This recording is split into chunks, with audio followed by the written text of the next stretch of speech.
Grace to you and peace from God our Father and our Lord and Saviour Jesus Christ, and Merry Christmas. Amen. Yes, it's still Christmas, even though probably the shops have got hot cross buns in the shops already, and people are taking down their Christmas lights. It's still Christmas. This is actually the season of Christmas. So hence the decorations. It's not that we're slack and haven't tidied up yet. No. This is the Christmas season. It's Christmas until Epiphany. So keep eating that Christmas pudding. It's still right to have roast dinners and things. Go for it. Chocolate aplenty. Just about a bit hard to continue on with that, isn't it? I mean, you know, we just didn't have tea last night. Just a piece of toast I had. That was it. Quite happy with what we've eaten so far. Christmas. That's why we've got this wonderful John reading this morning. In the beginning was the Word, and the Word was with God, but there's this picture of light that John uses to describe what's going on. There was, John the Baptist was himself not the light, but he pointed to the light. And the light came into the world. That's what we need, don't we? A bit of light. I just want to look at that picture. We need to look at that picture a bit because John's trying to get across something specific here. See, I don't have to convince you about darkness, do I? We don't have to talk about darkness. We can see that. All we have to do is look around and we can see darkness in our world in its various forms. You know, there's people suffering, even innocently. You know, I know we've got another person in hospital today. We see that kind of darkness creeping into our world, and in all forms. But then there's not just that sickness and suffering that we see. We also see barefaced evil. You know, we look around and we see robbery, we see violence, we see people doing whatever they like at the expense of others, even for little benefit. My son got his car broken into. It was at the airport. You'd think it'd be safe in the airport car park, but he got back to Melbourne and the back window was broken on his car. They obviously thought, because it's a twin cab, must be a tradies ute, so therefore there must be some valuable tools in the back, and they broke in, and only to find that he's an engineer and not anything useful, no, but that he's an engineer and carries no tools with him, so they got nothing. But why? It's at the airport. These people must have been on holidays somewhere. Why break into somebody's car? We see the darkness all around us. We don't have to be convinced that this world needs a little light shining into it. But I just want to focus on light because sometimes we're not well set up to catch the picture that John is trying to get across to us. Because light for us is easy. We just switch these things on. We go out the back and you poke the buttons and the lights come on. If you want light, you walk into your house and you flick the switch and it's done. You don't have to think about it. You think about it when it doesn't work, but that's it. The light's on. Not so in John's day. Think of the picture that John was trying to get across here. For him, light was a little lantern at night, so it struggled against the darkness until the dawning. And they would have had a lamp burning all night because it was an easy way to light the fire in the morning. So you'd have your little oil lamp, which wouldn't produce much light, and it was less than a candle. Oil lamps don't produce as much light as a candle. So probably a quarter of a candle power, and one of these orbs that we've got overhead is, I don't know, probably a couple of hundred candle power, you know. That's, even though it's measured in lumens these days, but there are a lot more, so a lot less than that. So we've got this little tiny bit of light. You might get a bit of moonlight during the night, but generally you were well covered in darkness during the night. You could bring a little bit of light into the room or around you through a lantern or a candle or maybe a fire. But generally, the darkness was upon you until the dawn.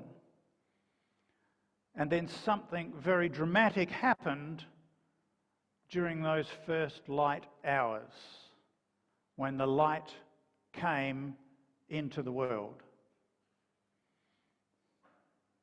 Anyone been up at dawn? Yeah, you've all probably been. I mean, rural community, you know what dawn is. So it's quite distinct from dawn in the city. You don't notice it in the city. But here, we know what dawn is. There's a change. Even in a well-moonlit night, there's a shift at dawn. Something happens. It seems the birds wake up first. I don't know what's wrong with them, but birds, probably because they're up in the tree and they get the sun first. I don't know. But the birds start tweeting before first light, just before. And it sort of gives you a little herald that the dawn is coming. And then it starts to get more light and you start to see. It's an interesting vision. Probably about a week ago, I looked out my bedroom window and I saw a goat standing on a stump about this high. I don't know how long he'd been there, probably all night, but he decided that that was the place he wanted to spend the night. And as the dawn came, I could see first a silhouette of this silly goat standing on his post, and then as the dawn broke, there he was. I'm on my post. So we can just see. We start off just seeing before the dawn. The darkness is kind of under attack. And then there's an interesting thing that happens at dawn. Now, I found this out when on army exercises, they have stand to at dawn, because that's the most the favourite time for enemies to attack is at dawn. I mean, they should twig that we're really ready at dawn. They should attack some other time. But anyway, you have a stand to at dawn. And you can wander around freely before then or after then, but if you wander around freely at stand to time, you get told off by a grumpy warrant officer. But there's a shift. What's the change? It's not how much you can see. Dawn, interestingly enough, is when you can see colours. You try it. First up, you'll be able to see everything in black and white. I don't know what it is, but you can see black and white images, grey images around you. And suddenly you'll be able to see in colour. That's dawn. That's the breaking of dawn, because the light shines, and that's where you get colours from, is that light bounces off of those colours in the different waves and spectrums and things. Dawn has broken. It comes up, the dawn shines in the world and sort of creeps across and starts to take over the darkness. A few houses and cities are then taken over by this light that's now shining, the sun that's shining into the world, and it starts to move through bit by bit. That's the light that's the picture that John is trying to get across about the coming of the Messiah into the world. It's not a flick of the switch. There's not there was darkness and now, bang, suddenly everything's in light. No, there's a change coming throughout the world that is moving across and bringing colour into the world. Life has come into the world. That's the picture he's trying to get across.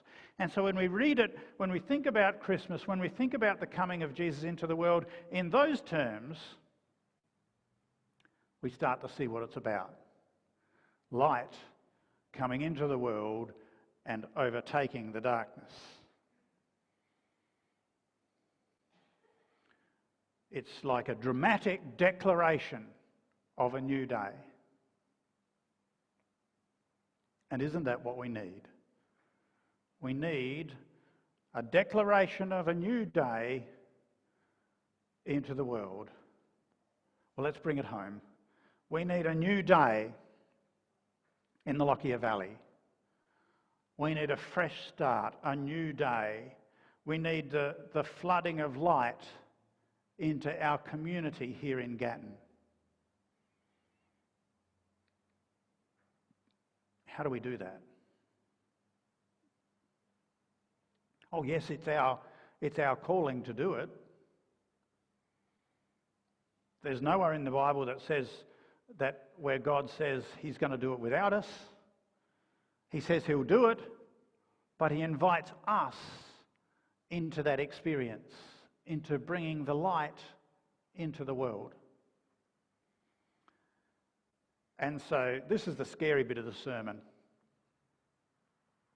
Each one of us is invited into mission, is called into mission into this world. Each one of us is called to bring this light into the life of other people. It's a calling to the church. It's the calling to God's people to share this good news, this light, to be instruments of this light flooding into the world. It's our job to bring the good news into the world. Actually, I should rephrase that. It's our privilege to be light bearers into our community. It's our great high calling and blessing to be a blessing to others and to bring new life and hope into their lives.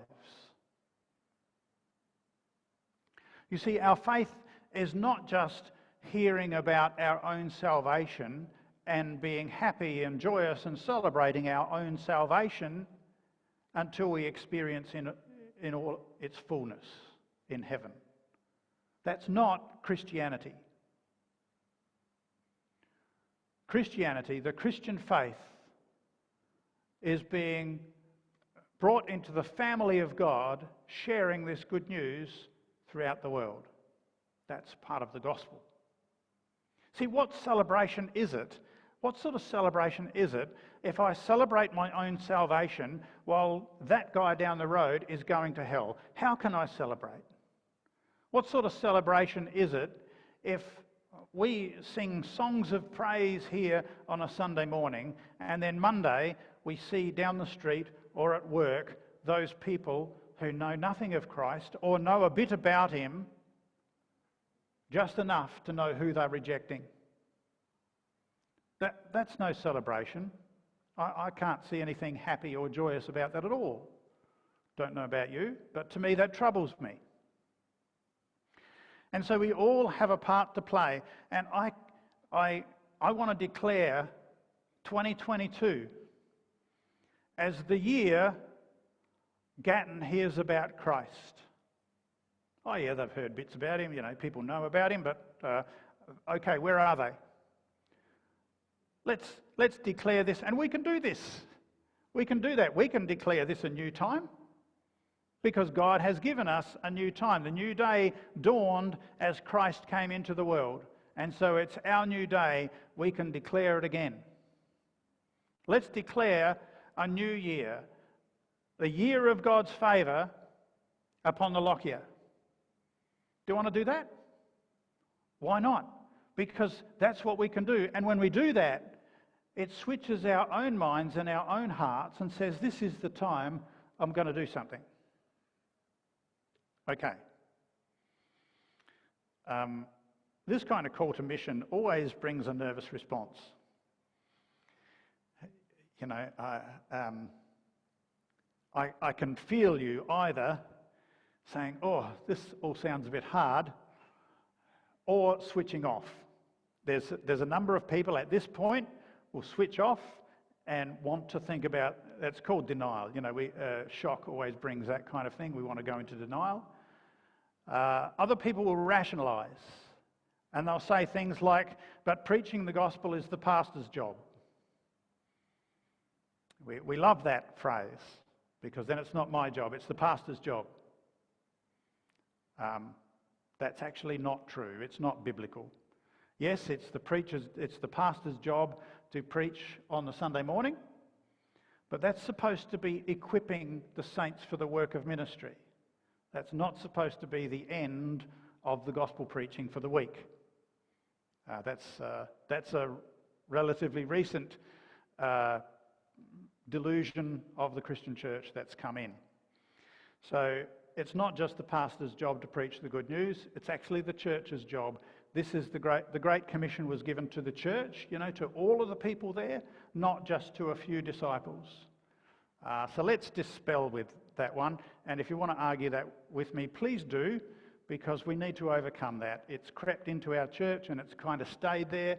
It's a heresy that's taken root in our church, and it has caused foundations to crumble, you know, just to follow that metaphor of roots creeping in.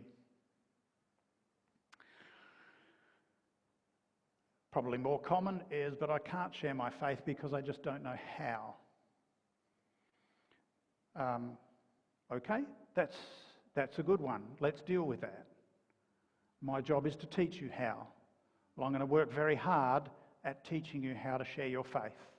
And if you don't feel confident or competent to share your faith, then please take the opportunities of those little training sessions which will come up during the year, and you'll probably find how easy and simple it can be. So please take advantage of those, because as I said, that is my job, to equip the saints for the work of ministry. That's my job. So that's what you've called me to do. So let's take advantage of those situations where we can learn to share our faith and find out how you can do it. Not how he does it or how she does it, but how you can do it. Let's make it possible for everyone, because it is.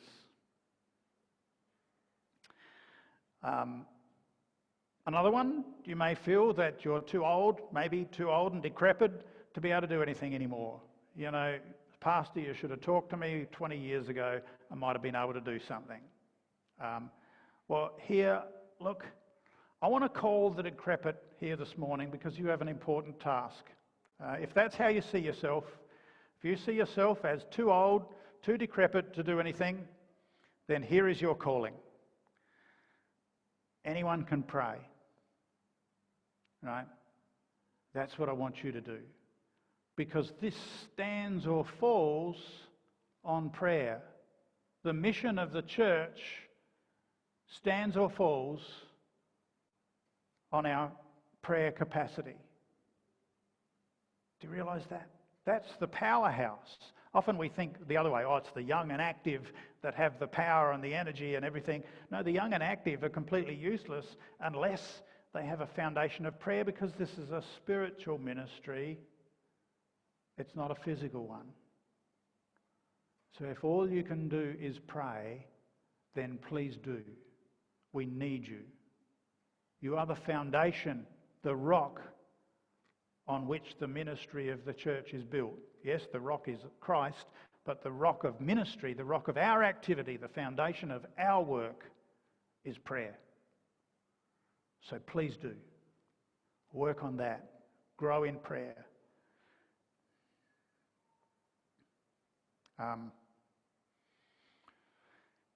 Then there's another great objection.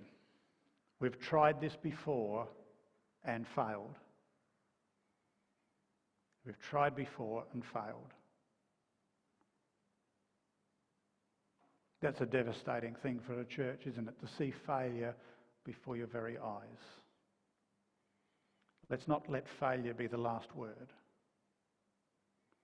You may have tried before. You may have tried to speak to someone about your faith and failed. Maybe had it thrown back in your face and sent away with your tail between your legs, metaphorically, of course. None of you have tails. But maybe you had a bad experience. Don't let that be your last.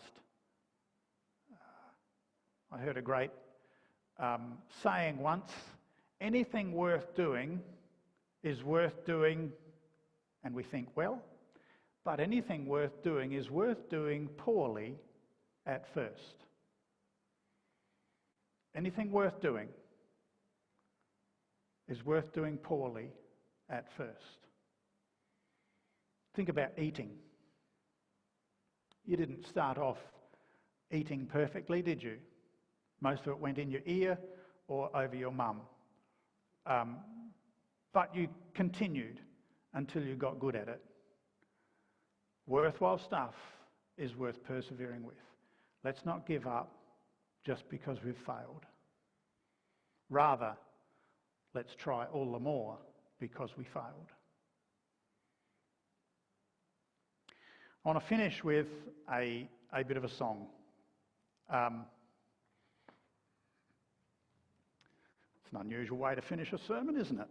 But I want to finish a song because this is a song I wrote about a new start, declaring a new start for the world. It's called New Day of Love. And the purpose of it is to put out a call, really, for ministry in what we're supposed to be doing. So now, you'll probably see some slides there I've got in there that you can see the words, because first time you hear a song, you don't often focus on the words, so the words are important. So I'll put those up for you. I mean, if you want, you may even want to sing along. That's a difficult thing to do with a mask on, isn't it? You know, you hear everyone singing, but we're going to struggle along.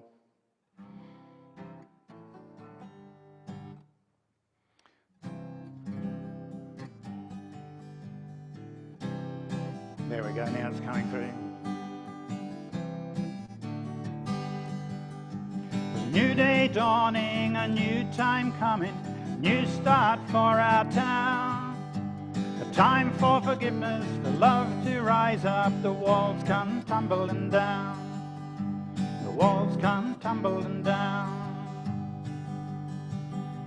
The end of hatred is on our radar, love's gonna take its place. We'll stick together, it'll be forever, we'll see God's loving face. A new day dawning, a new time coming, new start for our town. Time for forgiveness, for love to rise up, the walls come tumbling down. The walls come tumbling down. Jesus died for our forgiveness, rose up from the grave again. He broke the chains and gave us freedom, never gonna be the same. There's a new day dawning, a new time coming, new start for our town. Time for forgiveness, for love to rise up, the walls come tumbling down.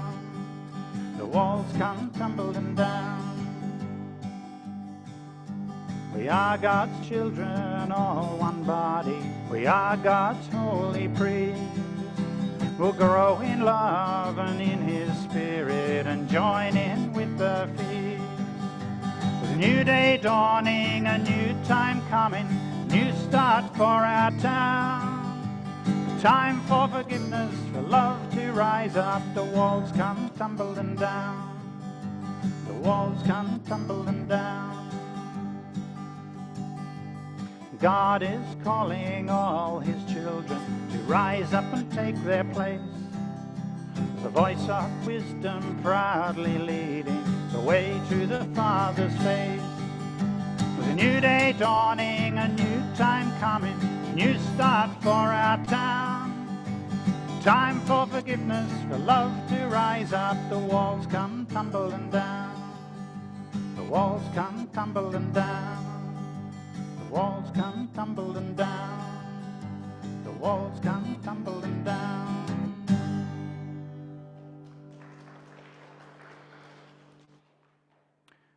Thank you. May you not just enjoy it, may you take its message to heart. This is a new day.